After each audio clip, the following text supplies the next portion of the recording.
for your presentation. Okay, thank you.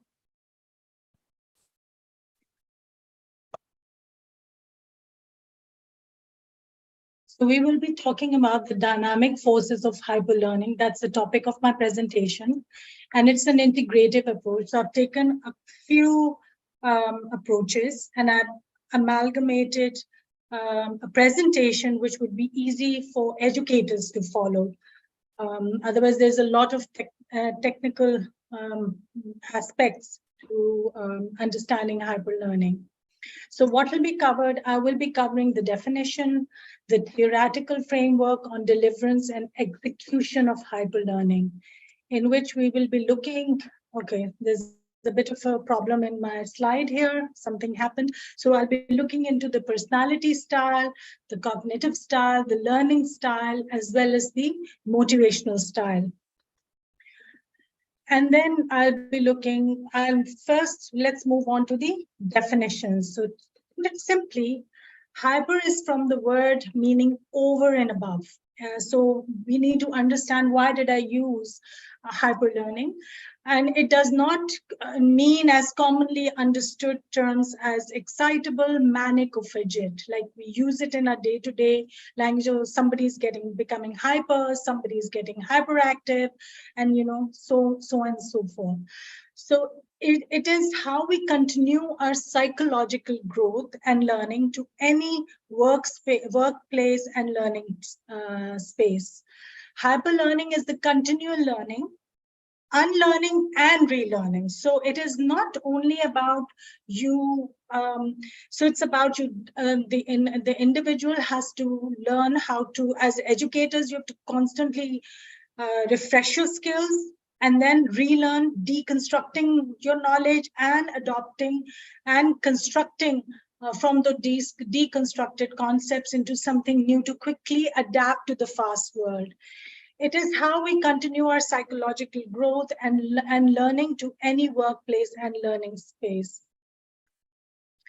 So remember the term hyperlearning means over and above learning, basically. Over and above, maybe taking it to the next rep, which means taking your learning to the 11th rep. So essentially, hyperlearning is putting yourself out from the comfort zone of whatever you know, fight your fears, get into the learning zone and get into the growth zone. So essentially, educators, coaches, influencers or trainers, they have to constantly do that to themselves metacognitively. I will be talking about metacognitively, metacognitions as well as how to teach others the same.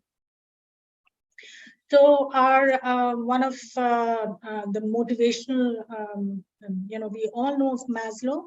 He spoke of only flexible and creative persons can really manage the future.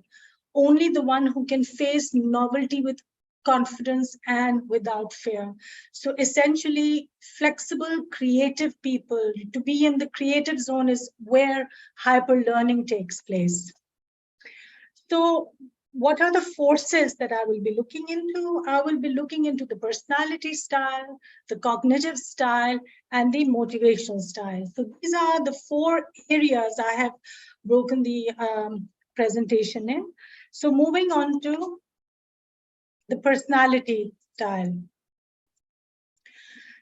So these are some codes, and I would like you to just think for a minute, where do you think as individuals you might be stuck at, or as to what are the areas you'd like to grow?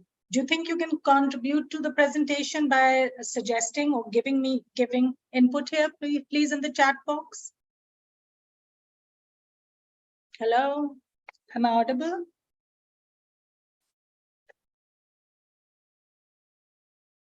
Yes, you are. We're waiting for the attendees to respond. So you can write 1 if you are with the first one, or you can just write anything if you like. If you could kindly go back to the same slide, Ms. Adiba. Yes. The code. Thank you. So what are your thoughts about it? The presenter would like to know. You can write your comments in the chat box.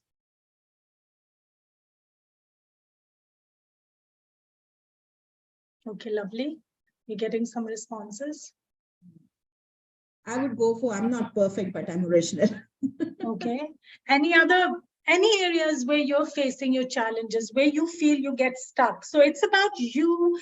Remember the first slide, getting out of the comfort zone, getting into the fear zone. I'm sure doing this activity would be creating a little bit of discomfort as you're doing this, right? So as you're doing this, I just want you to start releasing your fear and get into the more adventurous space. And this is what I'm going to be. I like that. Answers, Ms. Sudhiba, you can see the chat box. Everyone has their gift. Yes, so some of you have written everyone has got their gift, but I'm talking about the weaknesses. I know everybody has got their gift, but it's about you understanding your own vulnerable parts as well.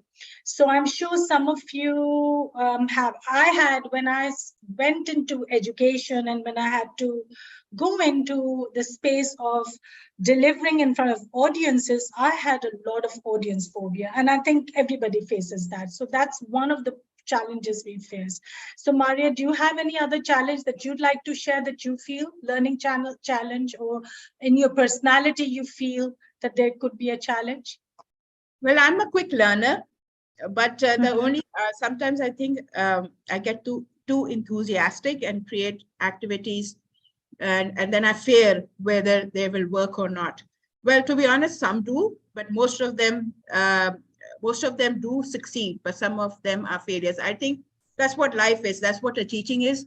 You experiment, you try to move forward with new things, and that's how you apply in the classroom and reflect on your teaching. So yeah, that's me. Yeah, so I think I would recommend a very nice book by Daniel Kahneman. It is called Thinking Fast and Slow. So if you're a creative soul, that is one book that will give you lots of strategies to do that. So I'm going to move to the next slide now.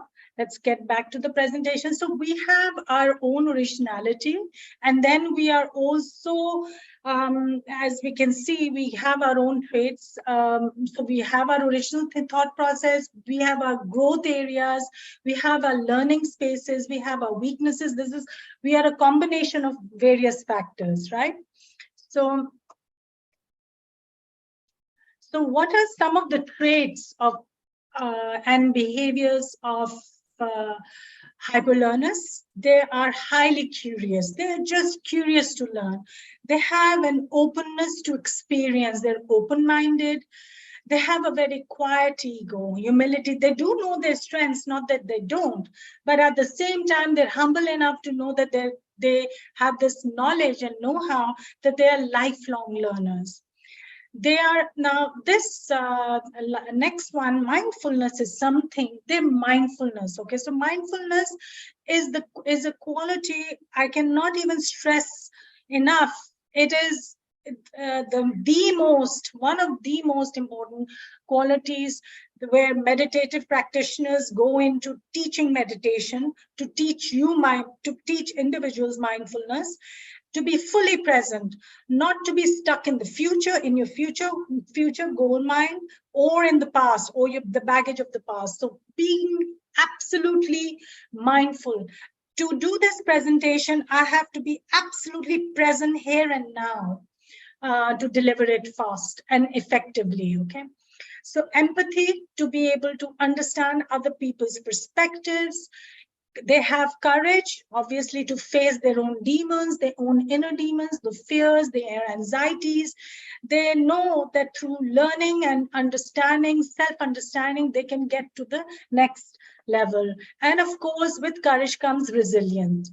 So some of the behaviors that they use on a day-to-day basis, they're grounded in knowledge. They prefer not going into speculation. They like to ground themselves into research, and whatever decisions they make it through data-driven or rich researches. They listen reflectively. They have trustworthiness and heightened state of sense of right and wrong and integrity. Now I'm going to move to the next thing, next aspect, or the other approach is the cognitive style. I have added one other aspect which I wasn't initially going to, but I think it was extremely essential for me to cover the basic cognitive functions of the left and right brains, for all the audience to understand how we think when are we in our left brain space and when are we in the right brain space. So the left brain, as you can see the difference. What can you see from this image? Does anybody have any ideas? So one is what is, can anybody give me any input on this slide? It's just a very animated version.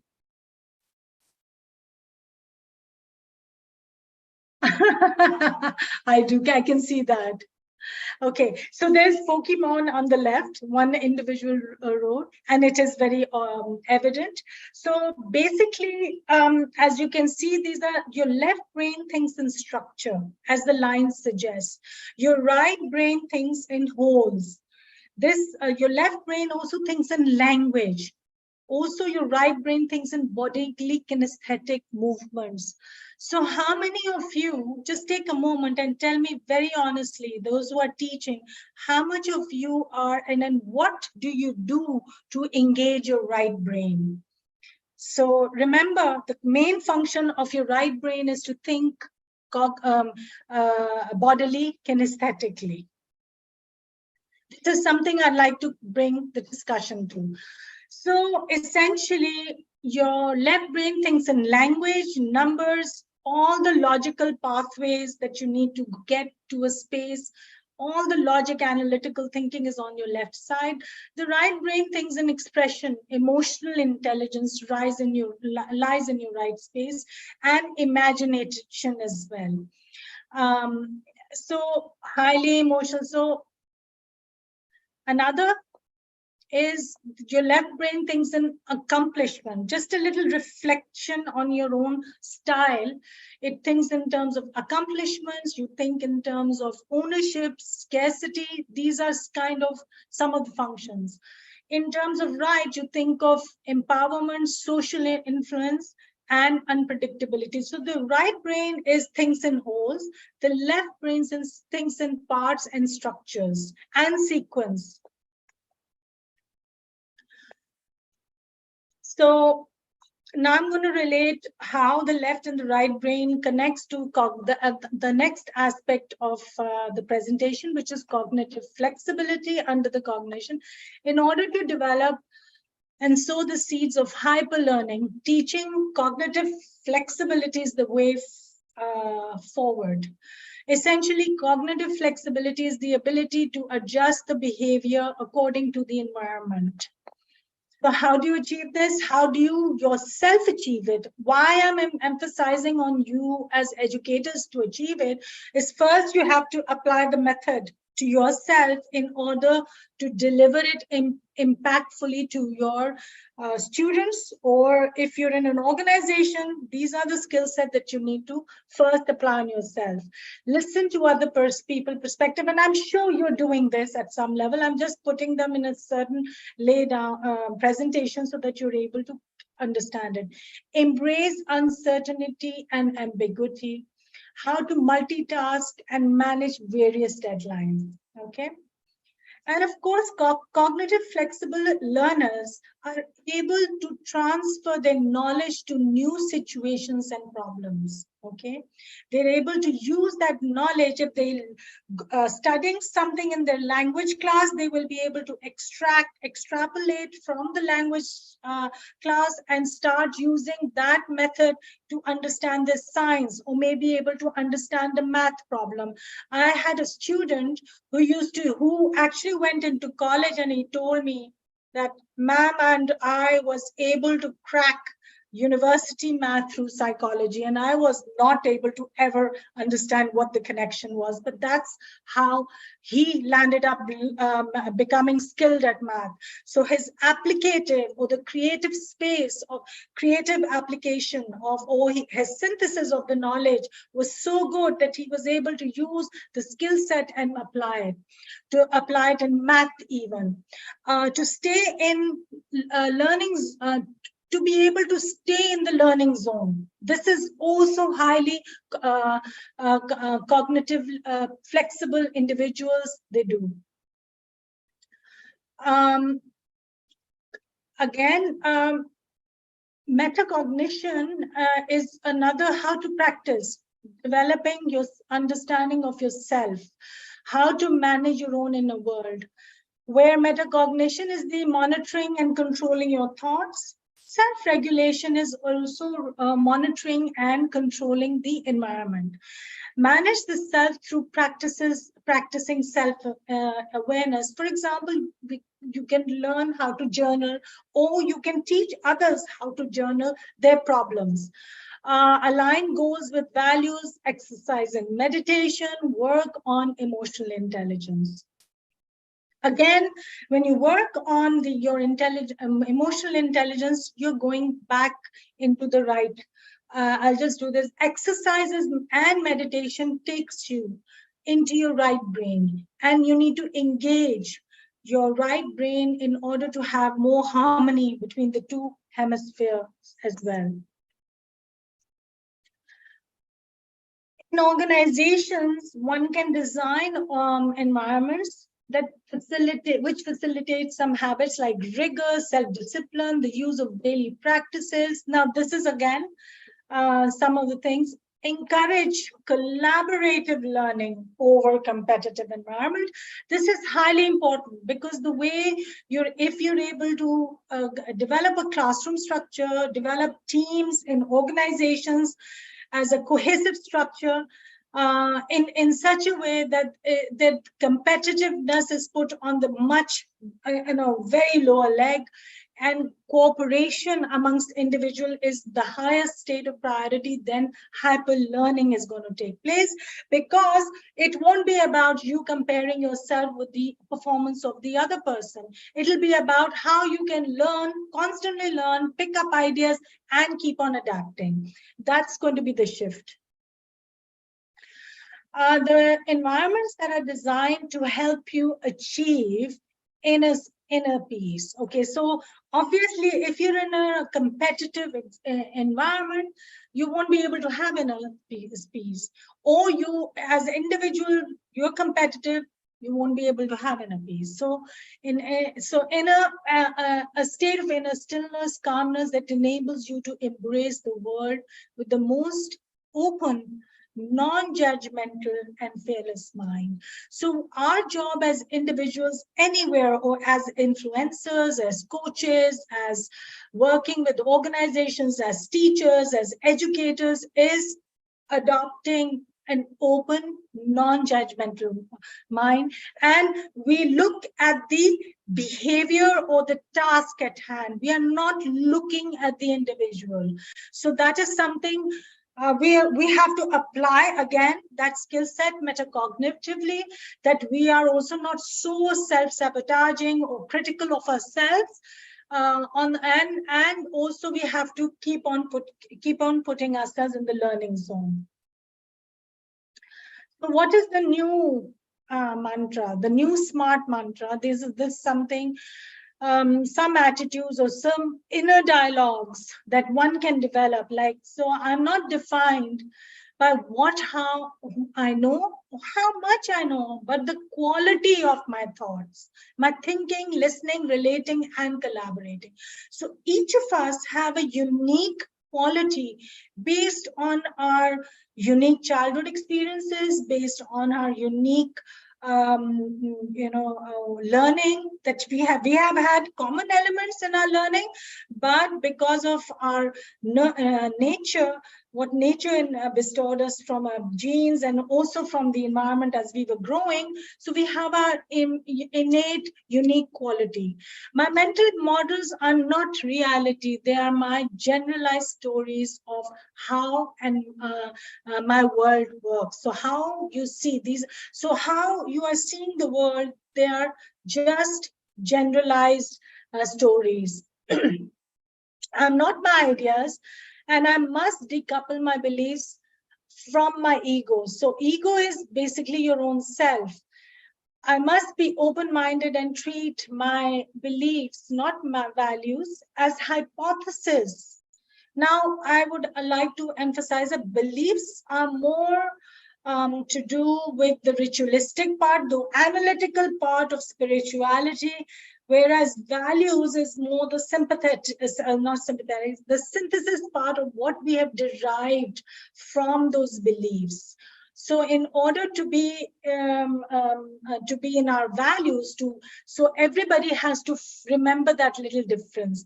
I must be open-minded and treat my beliefs, not values, as hypotheses to be constantly tested and subject to modification by better data.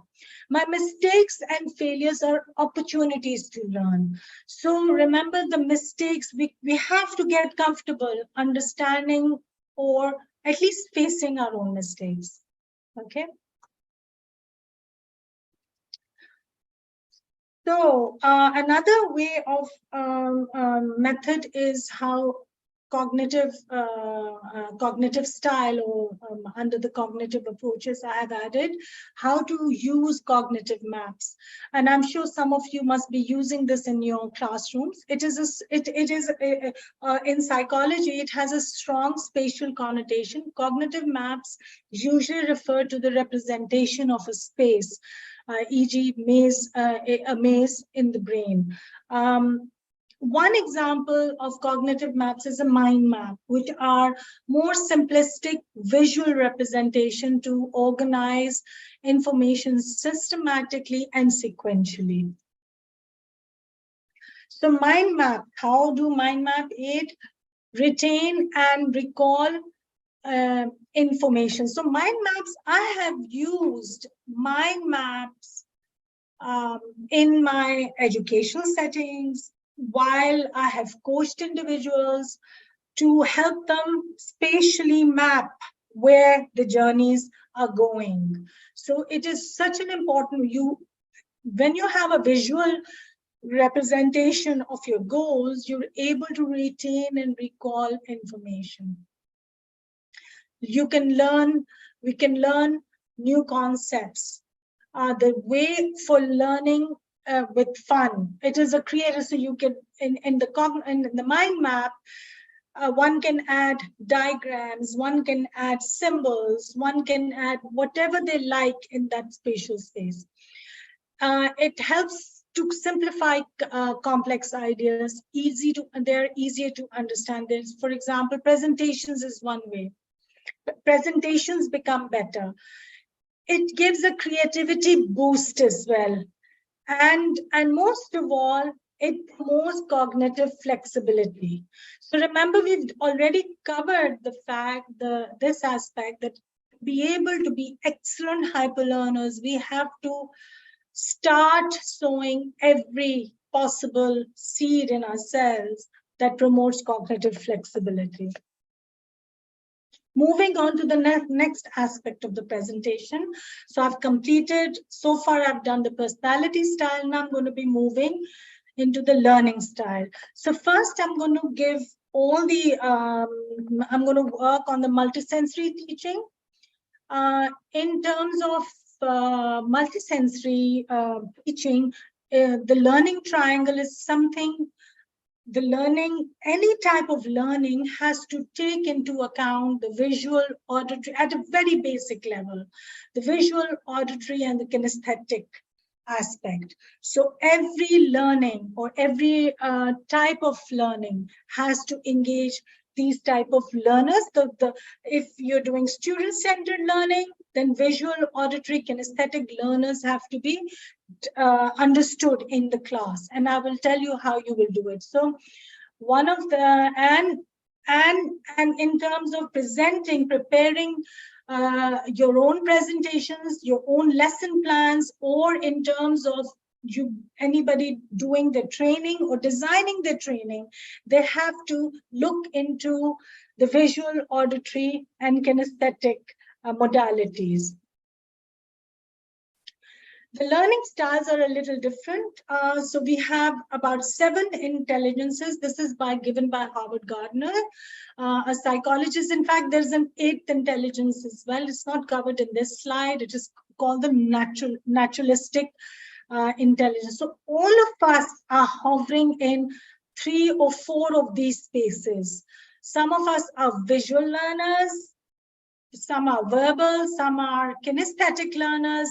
One is about the physical learner is the kinesthetic learner here, which we just covered, and the last is the naturalistic one, which is not covered. So we're thinking in terms of logical or any of these styles. So what I typically did as a practice when I have worked either as a coach or I have taught children at college level, I have always introduced my class with the learning style inventory. You can Google it, there are various inventories, you will find them, and you can use them and use this as a checklist or like checklist. And in my register, I had a practice of marking the names, each individual, dividing them into visual, auditory, and kinesthetic learners. And as a practice, because visual learners learn better by seeing, they were placed at the back of the class. Auditory learners, on the contrary, had to be placed right in the front, and kinesthetic learners were also somewhere close to the visual learners. So you will find all of these strategies. The Howard Gardner's 8 Intelligence is such an amazing toolkit that when you start using it, it's amazing to understand how much it helps you dissect the psychology of learning more than anything else.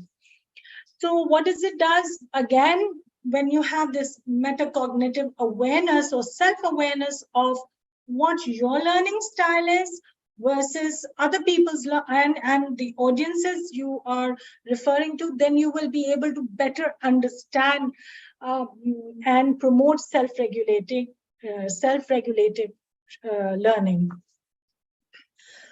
The last aspect of the presentation is looking into the motivational style. And of course, we all know what is the strict extrinsic versus the intrinsic.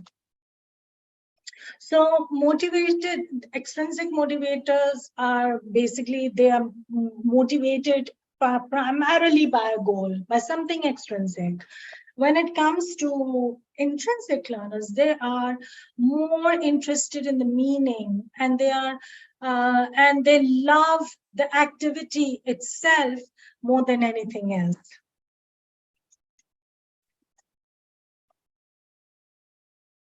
So extrinsic motivation works. Now, one difference I'd like to add here.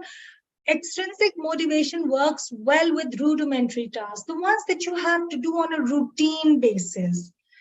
In the class, there has to be enough combination of extrinsic activities that tap into extrinsic motivation, and then there should be enough space for the creative intrinsic to tap into the use the creative process, use intrinsic motivation to harness the creative process. So this is another way of doing it. How would you use intrinsic? Essentially, extrinsic motivation is used to teach any new behavior. Okay, so you use rewards and carrot and stick approach to teach something which is rudimentary. For example, teaching students to behave in a particular manner, or to develop certain disciplinary strategies, then you use more extrinsic model. And of course, when it comes to tapping into the synthesis zone, as David Bloom evaluated, then you look into the intrinsic model. Extrinsic focuses on productivity, and intrinsic focuses more on creativity, grit, and growth. And it is a space where you are just passionately pursuing an activity for the love of it. So that's as educators, as influencers, as trainers, as coaches, we have to encourage that. So to encourage intrinsic learning, one needs to develop, these are the three main aspects of mastery. We need to focus on developing mastery, autonomy, as well as purpose. What is mastery? Approach each day as a continuous journey to give your best, a journey to be your best self. So you cannot be, you have to teach yourself and model that behavior. So one more thing that I'd like to also, while I'm talking about the fact that we are, that I would like you to focus on all of what we are doing in this presentation, first apply it on yourself, because the moment you embody something and model that behavior, the audience or the audience you're facing, your students or anybody will start emulating those. It encourages encourage mastery key concepts before moving on to other concepts. Keyword definitions, concept development. So I would like to give you, I think all of you give me any examples for autonomy later on. Rethink traditional ideas of control, regular office hours, dress codes, numerical targets, and so on. Organizations can increase staff autonomy by building trust and improve innovation and creativity. So you have to rethink the old models of ideas of control. Like in classrooms in particular, there's a lot of control. So there has to be a bit of a space given to develop autonomy. Students should be allowed students need to give that space to allow for them to have autonomy at some level. So would you know how Maria, or anybody, any of the audiences, if they can give me any ideas as to how they use autonomy in the learning spaces? Anybody? Would any of the audience would like to interact here and share their thoughts? Yes. Please. Anybody would like to share their thoughts as to how you use autonomy? It's because it's a difficult thing to do in an education setting. I can understand that. What do you think? What are your thoughts, Maria? Well, I try to create their speaking task, something that they can generate ideas themselves, create a poster around it, and do the research around it. So it promotes autonomy. They try to figure out the resources themselves. If they find any word that is difficult for them, I tell them to search in a dictionary and figure out things. And that's the best way to, it's very engaging, interactive. It promotes, right brain thinking and left brain thinking together. So it's a good way to do it. Yes, that Maha also was saying, like, guidance instead of controlling us rules. So it is just more of scaffolding them. I think that's a very well put sentence, instead giving them guidance and not, what was the other thing that she was saying? Scaffolding on the guidance rather than the controlling. Guidance controlling, instead of controlling our students. Yeah. How they achieve it. Of course. So moving on to purpose, develop curiosity, resilience. Again, these are overlapping aspects we've touched upon early on. And courage of an explorer and an adventurer. And focus on metacognition through self-awareness. Again, these are overlapping, what we've already covered early on. So what is the conclusion? If we focus on developing learning environments based on personality factors, cognitive strategies, learning styles, as well as motivational styles, we will intuitively develop hyper learners for tomorrow. In the era of AI, developing cognitive flexibility is the need of the hour in all kinds of learners to instill adaptation to the fast-paced technological changes and to keep up with artificial intelligence. We all know that, right? So change will be the new constant of hyperlearning. And hyperlearning is how we stay ahead of smart machines. So I cannot emphasize enough that we have to take the model of hyperlearning as best as possible. So we have to be the Jedi, and we all can be Jedis, as we can see. Yes. But the important thing is we have to give 100%. May the force be with you, all of you. Thank you so much, Mr. Diba. It was very enlightening. Some good thinking for our educators. If you are interested to ask Mr. Diba any questions, you can do it now in the chat box and I will read it out to them. If you have any questions, please go ahead and ask now in the chat box, please, before we start our next session. So we had a question earlier. It says, is there any scale measuring cognitive flexibility? I'm sure that if we do research, there would be lots of scales, but scales for cognitive abilities are not available to. They're usually available to technicians, who are psychologists or who are trained in that scale. And of course, you have some educational testing that helps us achieve that. So psychometric testing, psychologists who are trained, I do myself psychometric testing.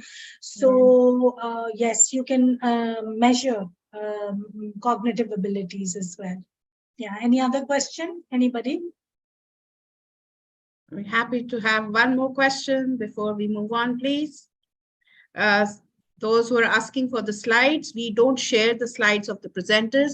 In fact, we are recording this session and you can see the recordings on our YouTube channel.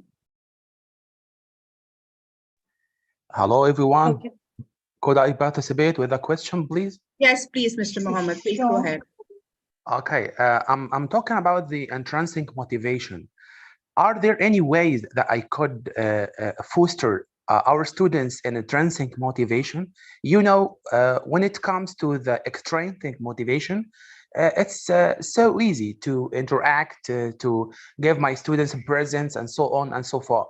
But what about the intrinsic motivation? How could I foster it?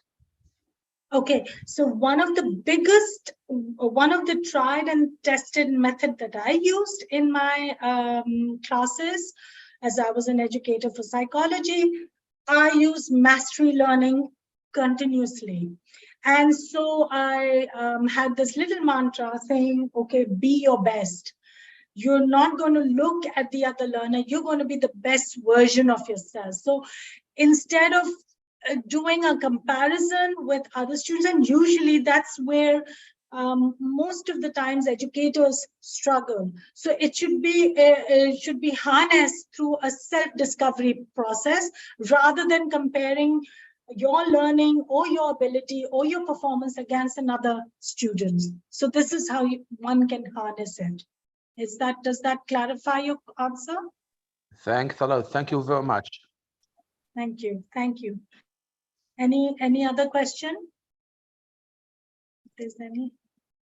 That's it, I think. Thank you so much, Mr. Diba. It was very enlightening, thought-provoking for us as well, as sometimes educators just keep on pointing fingers towards the students, but I think we have to look at an educator's perspective, as a teacher's perspective, and really think how we can apply this hyper learning model in our classrooms. Thank you so much. Okay, you're welcome. You're welcome. It was our pleasure to have you at our conference today.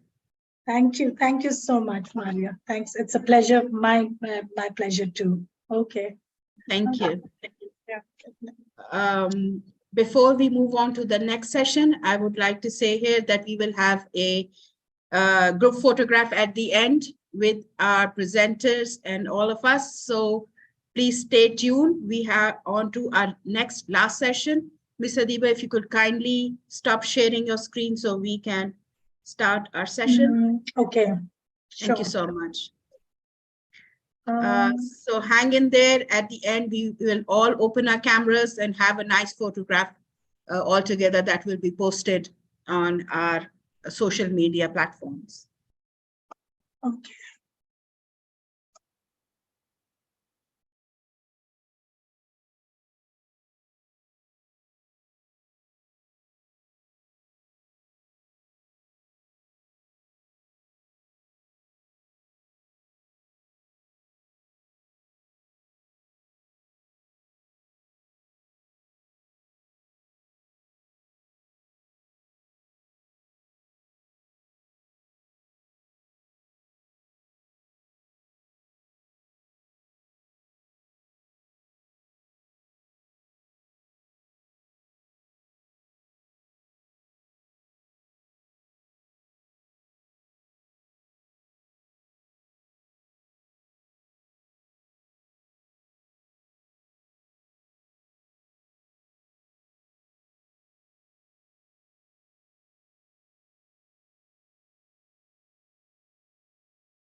All right, everyone.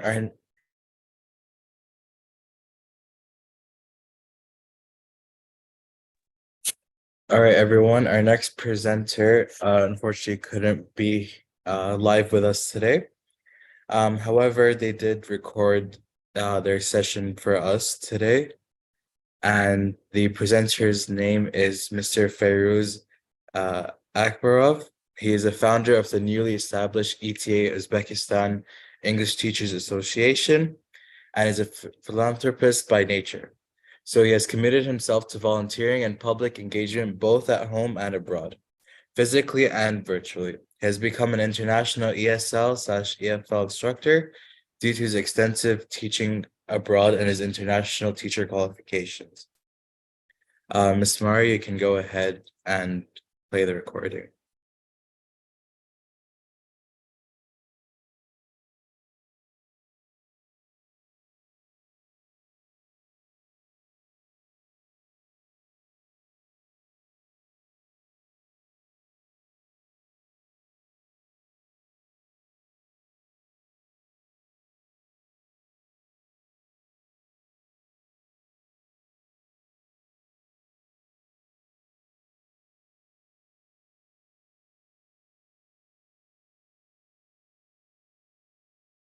Sorry, we're just trying to fix the sound.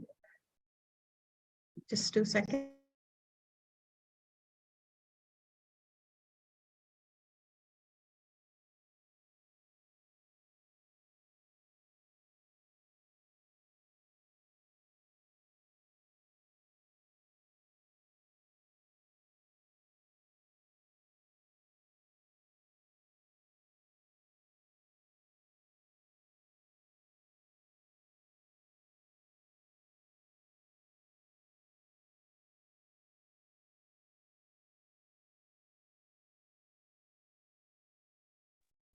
Can you hear it? Can you hear the voice properly, please? Let me know. Hi, Miss Maria. There's no voice so far. Okay, I don't know what's the problem.